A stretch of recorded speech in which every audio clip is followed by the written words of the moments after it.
मुंबईत पाऊस सुरू झाला की पालिका दरवर्षी नालेसफाईचे मोठे दावे करते, पण हे दावे जमिनीवर किती खरे ठरतात याचं झळझळीत उदाहरण आता समोर आलंय कांदिवली पूर्वेतील पोईसर नाल्यातून। या पोईसर नाल्याची अवस्था आज काय झाली आहे हे तुम्हीच बघा। नाल्यांमध्ये पाण्याचा प्रवाह कुठेही दिसत नाहीये, दिसतोय तो फक्त आणि फक्त कचऱ्याचा अथांग सागर।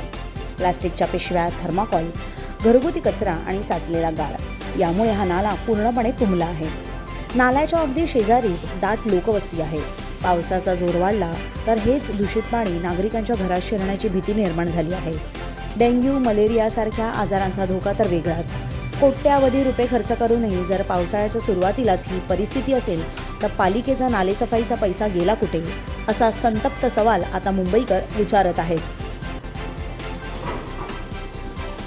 ताज्या व नवनवीन बातम्या पाहण्यासाठी आजच आमच्या मुंबई न्यूज 24 चॅनलला सबस्क्राईब करा।